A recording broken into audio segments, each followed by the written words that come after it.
Monday night raw के review वाले brand new episode में आप सब लोगों का वेलकम है। इस एपिसोड में हम बात करेंगे आज हुई मंडे नाइट रॉ के बारे में, जहां पर WWE ने एक फेटल 5 पे मैच अनाउंस किया। साथ ही में हमें शो पर गुंथर और ब्रॉन्सन रीड भी आमने सामने देखने को मिले। शो पर टाइटल चेंज भी हुआ, स्टार्टिंग सेमी ज़ेन के साथ हुई और फाल्स काउंट एनीवेयर मैच भी था शो के ऊपर, और भी अच्छी ऐसी चीज़ें हुई। तो वीडियो काफ़ी इंटरेस्टिंग होने वाली है, एंड तक देखिए। अगर पसंद आए तो वीडियो को लाइक करें, शेयर करें और फर्स्ट टाइम विजिटर चैनल को जरूर से सब्सक्राइब करें। तो इंट्रो के बाद विदाउट वेस्टिंग ज़्यादा time let's begin this video.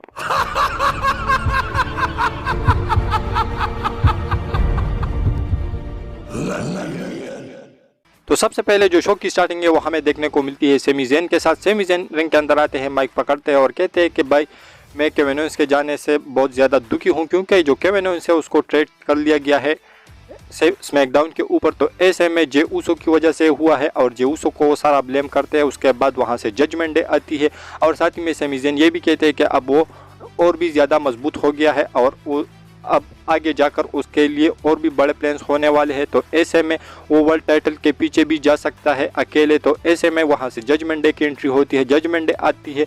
Judgement day जो है सेमी ज़ेन से कहते हैं कि भाई ये सीज़न प्रीमियर है और हम ही ओपन करेंगे, हम यहाँ जो मंडे नाइट रॉ है उसको रन करते हैं। तो ऐसे में तुम्हारा कोई चांस नहीं है कि तू मंडे नाइट रॉ को ओपन करे। जिसके बाद उसके ऊपर अटैक करने वाले होते हैं, लेकिन उसके बाद जे ऊसो आता है, हाथ में स्टील चेयर होती है और एक स्टील चेयर वो सेमी ज़ेन को पकड़ाते हैं और इसी को देखते हुए जो जजमेंट डे है वो वहाँ से दुम दबाकर भाग जाती है और कहती है कि हम मेन इवेंट में जे ऊसो और कोडी रोड के साथ मिलेंगे, जहां पर हम उससे टाइटल लेंगे। इसके बाद जो नेक्स्ट चीज़ हमें शो के ऊपर देखने को मिली वो था एक फाल्स काउंट एनीवेयर मैच। ये मैच काफ़ी कमाल का था, काफ़ी ज़बरदस्त था, जहां पर शिंसुके नाकामुरा और रिकोशे एक दूसरे को पेश कर रहे थे।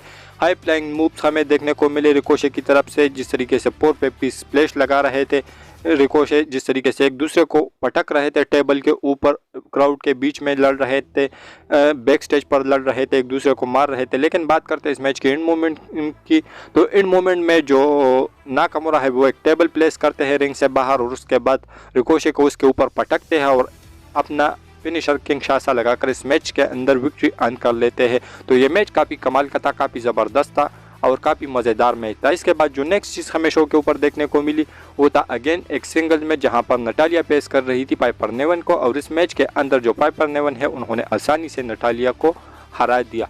इसके बाद जो नेक्स्ट चीज़ हमें शो के ऊपर देखने को मिली वो था सेथ रॉलिंस का रिंग के अंदर आना। सेथ रॉलिंस रिंग के अंदर आते हैं और कहते हैं कि भाई जो ड्रू मैकिंटायर है वो मेरे से टाइटल लेना चाहता है, क्राउन ज्यूल के अंदर वो मैच चाहता है। तो ऐसे में मैं उसको मैच भी दूंगा और अगर अपॉर्चुनिटी वो अर्न करते हैं तो मेरे से टाइटल भी ले सकता है। लेकिन मेरे को ये समझ नहीं आया कि वो जो है डोमिनिक मिस्टीरियो को रोक रहे थे कैश इन करने से, डेमिन पीस को रोक रहे थे कैश इन करने से। तो ऐसे में वो रिया रिप्ली से क्यों मिला, जिसके बाद वो कहते हैं कि मेरे मन में कन्फ्यूजन है, मेरे जहन में कन्फ्यूजन है। तो ऐसे में मैं चाहता हूं कि ड्रू मैकिंटायर यहाँ पर आकर मेरे से आमने सामने बात करे।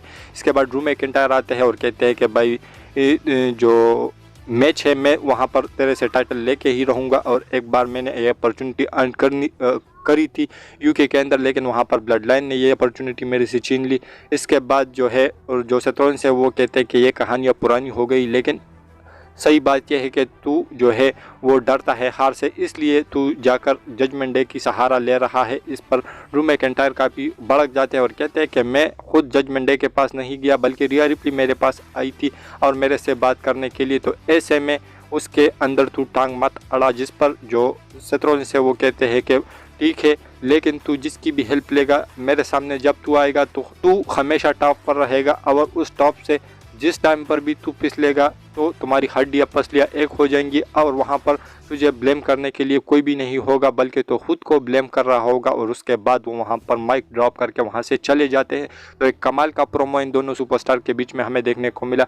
लेकिन इसके बाद जो नेक्स्ट चीज़ हमें शो के ऊपर देखने को मिली वो था गार्गेनो और लुडविग काइजर के बीच में एक सिंगल्स मैच, और इस मैच के अंदर जो जॉनी गार्गेनो है वो हार जाते हैं और लुडविग काइजर इस मैच के अंदर जीत जाते हैं विंची की हेल्प की वजह से। तो ये मैच भी काफ़ी कमाल का था, काफ़ी ज़बरदस्त था, लेकिन गार्गेनो हार गए और वो भी अभी रिटर्न किए हैं। तो ऐसे में पता नहीं कि WWE क्या कर रही है क्या नहीं कर रही है। इसके बाद जो नेक्स्ट चीज़ हमें शो के ऊपर देखने को मिली वो था शेना बेजलर और रिया रिप्ली के बीच में मैच। ये मैच काफ़ी कमाल का था, काफ़ी ज़बरदस्त था। एक दूसरे के ऊपर सबमिशन लगा रही है, एक दूसरे को उठा के पटक रही है, लेकिन एंड में जो रिया रिप्ली है वो सबमिशन लगाती है, उसके बाद एक पावर बम लगाती है और जैसे ही पिन करने चलती है तभी थीम सॉन्ग बजता है नाया जैक्स का। उसके बाद राकेल आती है, उसके बाद जोई स्टार्क आती है।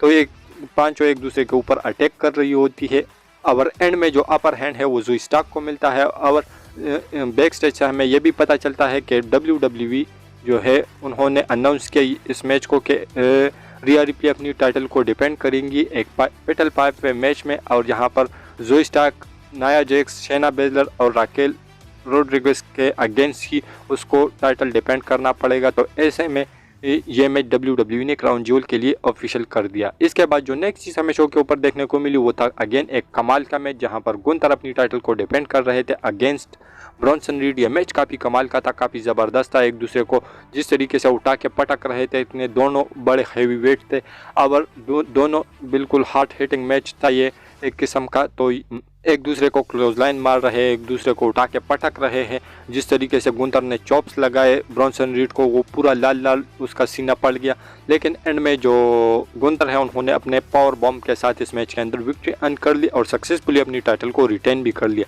लेकिन इसके बाद जो नेक्स्ट और मेन इवेंट हमें देखने को मिलता है वो इससे ज़्यादा कमाल का होता है, क्योंकि वहाँ पर कोडी रोड और जे उसो अपनी टाइटल को डिफेंड कर रहे थे against Damien priest and fin baler. ये मैच काफ़ी कमाल का था, काफ़ी ज़बरदस्त था। जिस तरीके से एक दूसरे को उठा के पटक रहे थे, जिस तरीके से जो कोडी रोड और जे उसो ने डबल टीम मूव परफॉर्म किया, जिस तरीके से कोडी रोड को through the table razor edge लगाया डेमियन प्रीस्ट ने, और उसके बाद जो डोमिनिक मिस्टीरियो है वो भी बीच में आते हैं, लेकिन उसको टिकाने लगाने के लिए वहाँ पर सेमी ज़ेन आते हैं, सेमी ज़ेन उसको टिकाने लगा देते हैं। उसके बाद जो जे उसो है वो एक स्पेयर लगा देते हैं, डेमियन प्रीस्ट को एक लगा दे है फिन बेलर को, और उसके बाद वो जाते हैं टॉप रोप पर स्प्लैश के लिए, क्योंकि कोडी रोड साइड में पड़े रहे थे। तो ऐसे में वो स्प्लैश के लिए जाते हैं और तभी out of nowhere Jimmy Uso आते हैं और एक सुपर किक कनेक्ट करते हैं जे उसो को, और उसके बाद जो जे उसो है वो वहाँ पर पड़े रहते हैं। उसके बाद जो फिन बेलर है वो अपना फिनिशर कूडी ग्रास लगाकर इस मैच में जे उसो को पिन करके जो अनडिस्प्यूटेड टैग टाइटल है वो जीत जाते हैं, और हमें नए अनडिस्प्यूटेड टैग टीम चैंपियंस देखने को मिले आज शो की मेन इवेंट में। तो ये मैच काफ़ी कमाल का था, काफ़ी ज़बरदस्त था। लेकिन अब देखना ये होगा कि जे उसो, कोडी रोड, जिमी उसो और ब्लड लाइन का क्या होने वाला है, क्या WWE किस डायरेक्शन में जा रही है, क्या होगा क्या नहीं होगा। लेकिन कुल मिला के बात यही है कि जजमेंट डे ने दोबारा से टाइटल को गेन किया है, और अब जो रिया रिप्ली के लिए पेटल 5 मैच WWE ने अनाउंस कर लिया है। तो ऐसे में मुझे लगता है कि रिया रिप्ली यहाँ पर टाइटल हार सकती है। तो ऐसे में आप लोग इसके बारे में क्या कहोगे। और आज का जो ओवरऑल मंडे नाइट रॉ का एडिशन था वो काफ़ी कमाल धमाल था, काफ़ी ज़बरदस्त था। तो आप लोग इसे कितना रेट करोगे, अपनी रेटिंग ज़रूर मेंशन कीजिए नीचे कमेंट सेक्शन में। और हमारी जो आज की वीडियो थी वो यहीं तक की थी। अगर पसंद आए तो वीडियो को लाइक करें, शेयर करें और फर्स्ट टाइम विजिटर चैनल को ज़रूर से सब्सक्राइब करें, क्योंकि आप लोगों को हमेशा ऐसी इंटरेस्टिंग और लेटेस्ट वीडियोस देखने को मिलती रहती है। तो मिलता हूँ आपसे बहुत ही ज़्यादा जल्दी किसी और इंटरेस्टिंग वीडियो के साथ। तो until that time stay healthy and keep watching Russell catcher.